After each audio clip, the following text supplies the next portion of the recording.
नमस्कार छात्राओं, मैं डॉक्टर रंजीता गर्ग, सहायक आचार्य समाजशास्त्र, सेठ मुरलीधर मानसिंह का राजकीय कन्या महाविद्यालय भीलवाड़ा।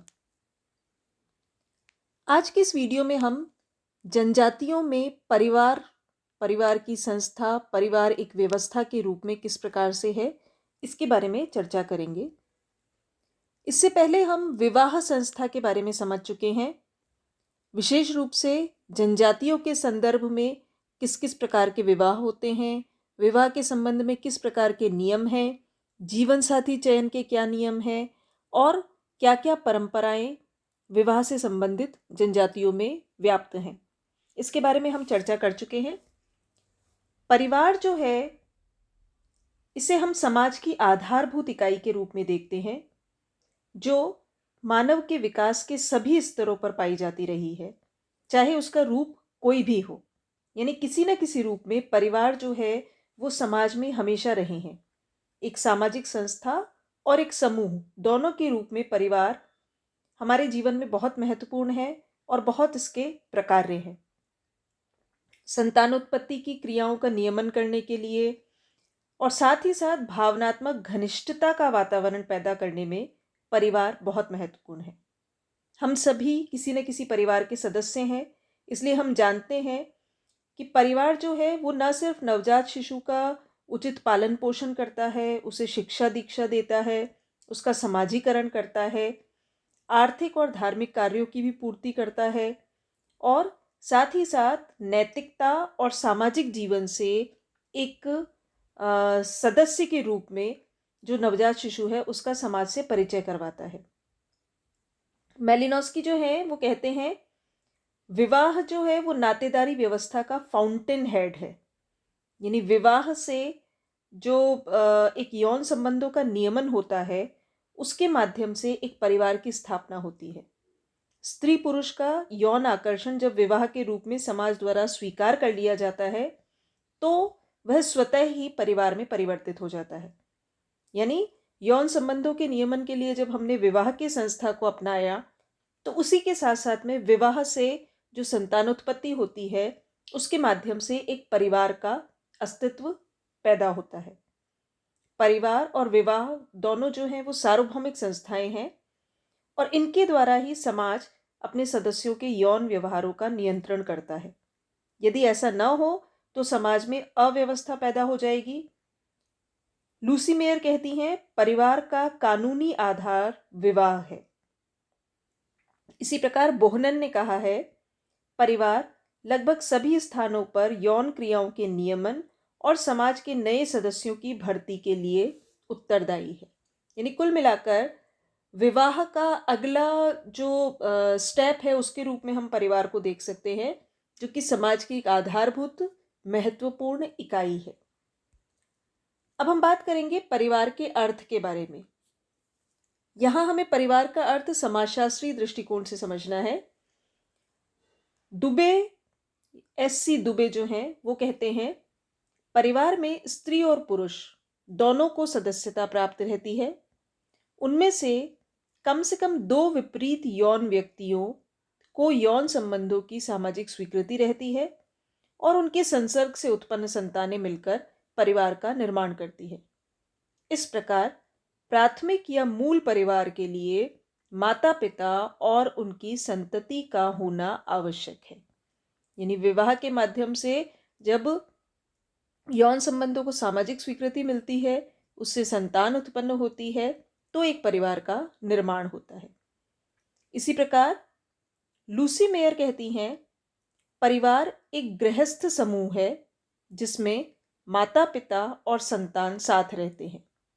इसके मूल रूप में दंपति और उनकी संतान रहती है। WHR रिवर्स वो परिवार के संदर्भ में कहते हैं, परिवार शब्द से हमारा आशय एक छोटे से सामाजिक समूह से है जिसमें माता पिता तथा बच्चे सम्मिलित हैं।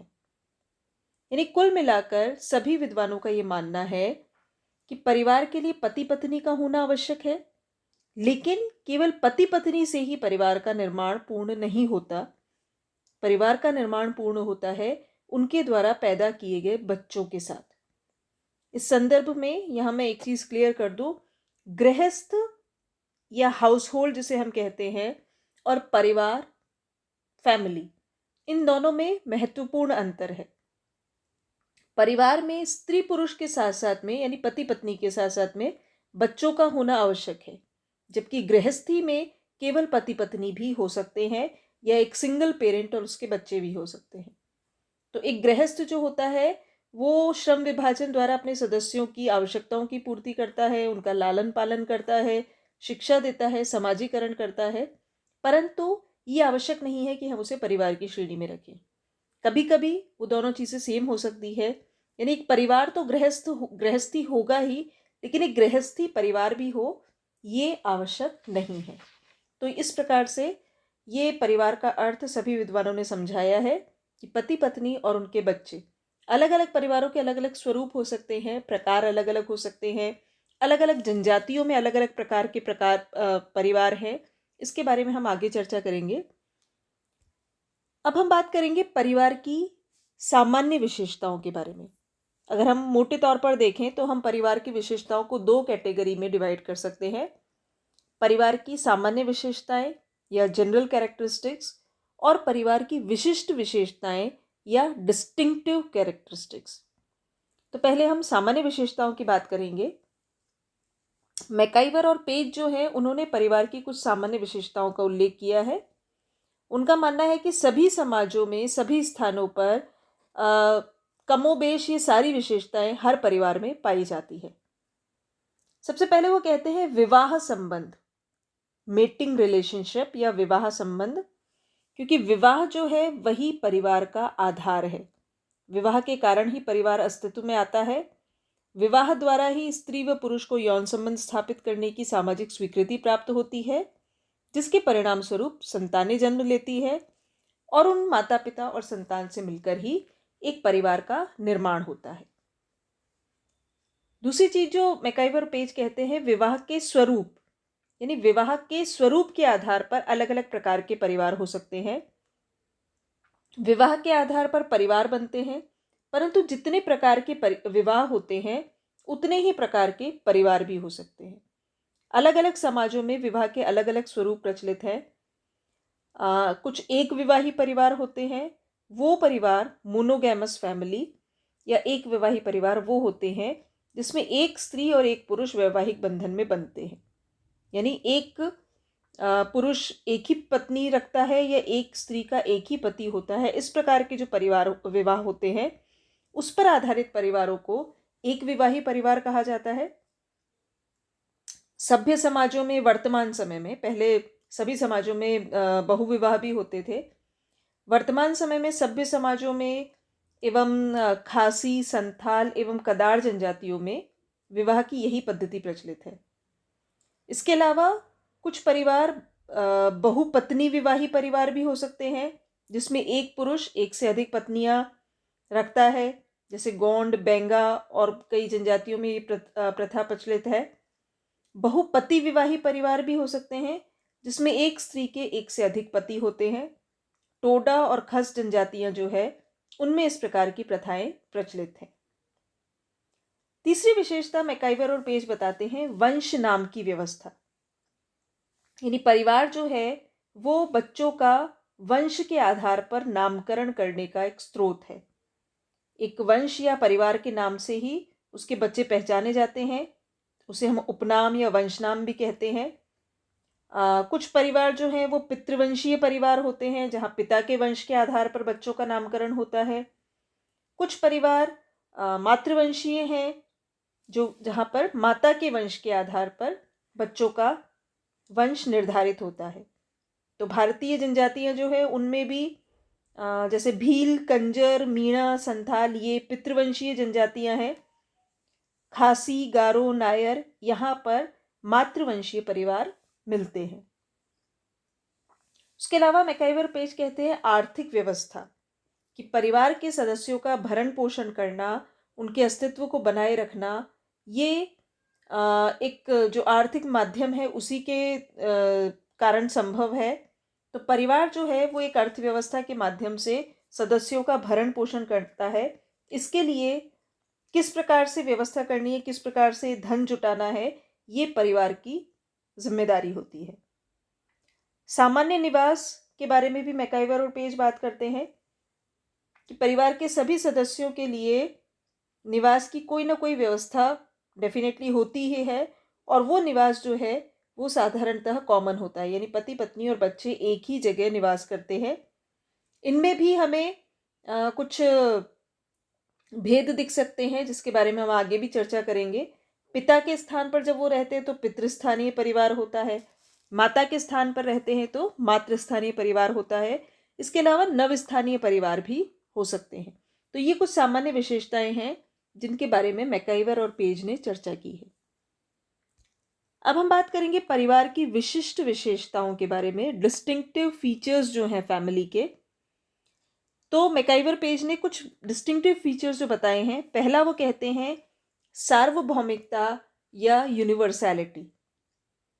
परिवार जो है एक ऐसी संस्था है जो कि सार्वभौमिक है, यानी सभी जगह पाई जाने वाली। कोई भी समाज, चाहे वो आधुनिक हो या प्राचीन, नगरीय हो या ग्रामीण, सभी जगह परिवार देखने को मिलता है।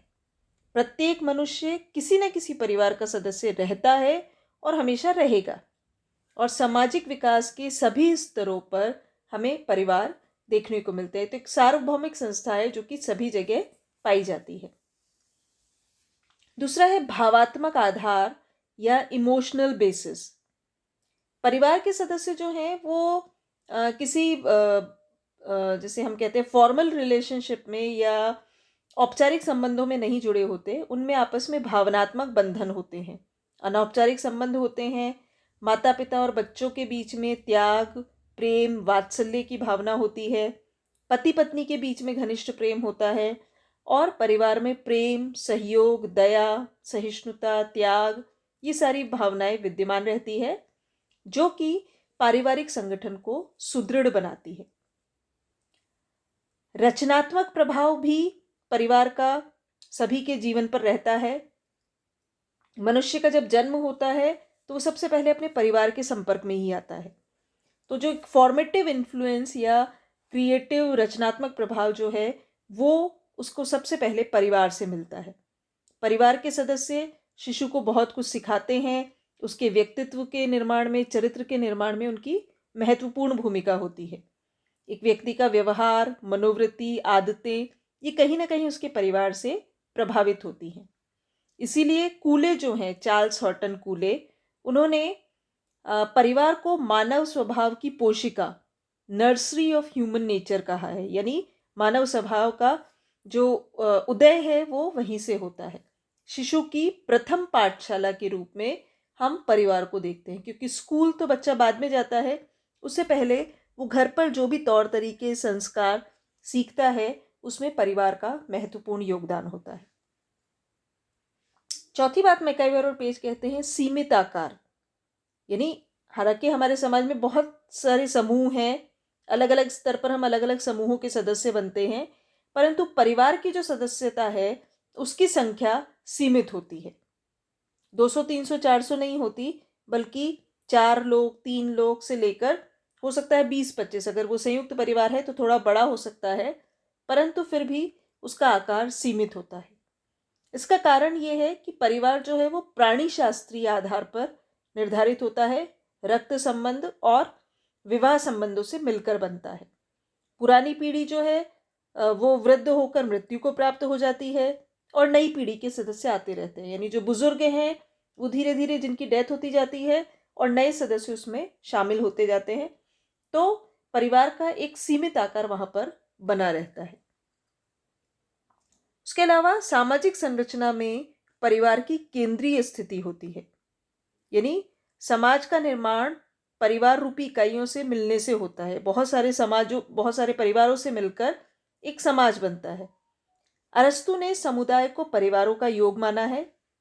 आदिम समाजों में तो कई ऐसे संगठन हैं जैसे गोत्र, भ्रातृदल, वंश आदि, परंतु ये सभी जो है उनमें केंद्रीय तौर पर हम परिवार को देख सकते हैं। उसके अलावा सदस्यों के उत्तरदायित्व की भी बात की गई है कि परिवार ऐसी संस्था है जिसकी एक बहुत महत्वपूर्ण विशेषता ये है कि सदस्य जो हैं उनमें आपस में एक दूसरे के प्रति उत्तरदायित्व होता है। जैसे संकट के समय में व्यक्ति समाज और देश के लिए त्याग और बलिदान करता है, परंतु परिवार के लिए उसका जो अटैचमेंट होता है वो उससे भी बढ़कर होता है। परिवार के लिए हर व्यक्ति बड़े से बड़ा त्याग करने को तैयार होता है। वो अपनी सुख सुविधा त्याग कर परिवार के हित की बात सोचता है और उनमें एक दूसरे के प्रति उत्तरदायित्व, कर्तव्य की भावना विद्यमान होती है। इसी प्रकार सामाजिक नियंत्रण का एक बहुत महत्वपूर्ण साधन भी परिवार है। परिवार में जो एक पीढ़ी दर पीढ़ी कुछ तौर तरीके, नियम, प्रथाएं हस्तांतरित की जाती है और उनको अपनाने के लिए और उसके अनुसार जीवन यापन करने के लिए परिवार का एक प्रकार से दबाव होता है। यानी व्यक्ति अपने मनमाने ढंग से अपना जीवन व्यतीत नहीं कर सकता। कहीं ना कहीं परिवार के तौर तरीके उसके सामाजिक जीवन को, उसके कार्यकलापों को नियंत्रित करते हैं और उसे सही दिशा में ले जाते हैं।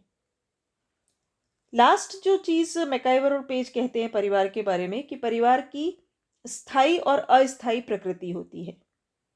यानी एक समिति के रूप में परिवार स्थायी भी है और अस्थायी भी है। अस्थायी इसलिए है क्योंकि कई बार होता है कि सदस्यों की मृत्यु के बाद, पृथक्करण या तलाक के कारण परिवार की सदस्यता त्यागी जा सकती है। एक व्यक्ति उस परिवार से डिटैच हो सकता है, अलग हो सकता है। लेकिन एक संस्था के रूप में परिवार अमर है। परिवार के नियम और कार्यप्रणाली संस्था में महत्वपूर्ण है और उससे परिवार को स्थायित्व प्रदान होता है। पुराने जो लोग हैं, बुजुर्ग लोग हैं, वृद्धजन हैं, उनकी मृत्यु होती है, उनकी जगह नई पीढ़ी ले लेती है, लेकिन परिवार जो है वो निरंतर रूप से चलता रहता है। तो इस प्रकार से कुछ मामलों में परिवार अस्थायी भी हो सकता है, परंतु सामान्यतः एक संस्था के रूप में परिवार की प्रकृति स्थायी होती है। धन्यवाद।